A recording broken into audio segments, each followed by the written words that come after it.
Container کے پیچھے چھپے ہوئے ہیں 5-6 نہیں 11,000 کنٹینر میڈیا کے رپورٹ کے مطابق یہاں پہ انہوں نے تحویل میں لیے ہوئے ہیں، جس سے وہ دے رہے ہیں تحفظ اسلام آباد کے ریڈ زون۔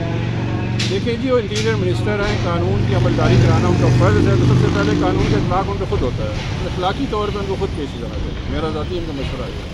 لیکن وہ تو قانون کا منسٹر ہے اس ٹائم، اور اس کو تو یہ چیزیں فالو کرنی ہی چاہیے تھی۔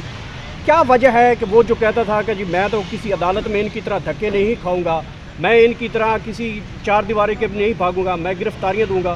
کیا سمجھتے ہیں آج وہ صرف 4 لوگ آتے ہیں، ایک گاڑی میں آتے ہیں؟ اسلام آباد پولیس کے حوالے سے مجھے پوچھنا ہے، پہلے تو یہ بتائیے کہ وہ 4 لوگ آتے ہیں اور یہ کہاں چھپتے ہیں؟ کوئی آئیڈیا ہے؟ آپ تو اندر ہی رہتے ہیں۔ دیکھیں جی، اسلام آباد پولیس جو ہے ان کا کام ہے یہاں پہ قانون کا نفاذ کرنا۔ اس وقت اسلام آباد کی لا اینڈ آرڈر سچویشن بڑی بری ہے، لیکن وہ صرف تحفظ ایک ہی بندے کو دے رہے ہیں، غریب شہری کو نہیں، رانا ثناء اللہ کو، جو انٹیریئر منسٹر ہے، جو کہ اس وقت جو ہے وہ ان کے باس ہیں۔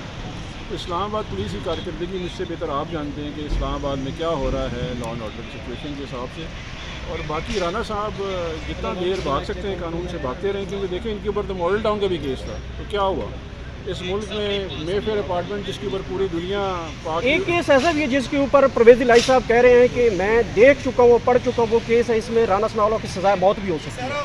مجھے اس کا علم نہیں ہے۔ اچھا سر، یہ بتائیے گا کہ آج کل نون لیگ کی جو ٹون ہے وہ بڑی چینج ہو گئی ہے، اداروں کی طرف آنا شروع کر دیا ہے کہ اگلے 5-7 دنوں میں اگر یہ شاید کوئی ان کے کوئی بیک ڈور پہ کوئی چیزیں ہوں تو وہ تو اداروں میں، ایک تو نواز شریف بھی بیٹھ کے لندن سے پھر وہ گولہ باری شروع کر دی ہے، ادھر سے جاوید لطیف صاحب ہیں انہوں نے بھی شروع کر دی ہے۔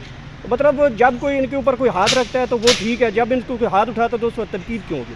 دیکھیں یہ ان کی پرانی اسٹریٹجی ہے، وہ مریم نواز نے کہا تھا کہ جب پہلے مزاحمت ہوگی پھر مفاہمت ہوگی، تو وہ مزاحمتی پالیسی ہے، گڈ کاپ بیڈ کاپ، ایک بھائی گڈ کاپ ہے ایک بیڈ کاپ ہے۔ یہ تو دیکھیں ڈان لیگ کرنے کا مقصد کیا تھا؟ اداروں کے خلاف تھے، وہی جو ہے 2016 سے پہلے کا جو ان کا غصہ ہے، غم، دیکھیں غصہ ہے 1999 کا، 99 کا غصہ یہ مسلسل اتارتے ہیں، جب ان کو موقع ملتا ہے ابھی پھر اتار رہے ہیں، جاری رہے گا یہ سلسلہ۔ سر پبلک پلس جو ہے پی ٹی آئی کا جو کارکن ہے، ورکر ہے، اس میں بہت زیادہ اس وقت موٹیویٹ ہو چکا ہے۔ وہ کہتا ہے یہ کال دیں بس ہمیں، یہ کنٹینر ہمارے لیے کوئی چیز نہیں ہے۔ سر وہ کال کب آئے گی؟ لیکن یہ نہ ہو کہ یہ کال کرتے کرتے کرتے کرتے بڑا ڈیلے کر رہے ہو اور آپ کا جو ورکر ہے وہ بیٹھ جائے گی، یار پتہ نہیں کیا کب کال آئے گی۔ پاکستان تحریک انصاف کا جو ورکر ہے وہ کبھی بھی نہیں بیٹھے گا، وہ مستعد ہے، اور جب تک اگلا الیکشن نہیں ہوتا اور عمران خان واپس حکومت میں نہیں آتے تو یہ سکون سے نہیں بیٹھنے والے ہیں۔ جب تک اس مافیا کے تسلط سے جان نہیں چھڑائیں گے وہ سکون سے نہیں بیٹھیں گے۔ یہ عمران خان کا وہ میسیج ہے جو 2013-14 سے وہ دے رہے ہیں، 26 سال سے اسٹرگل کرتے رہے ہیں۔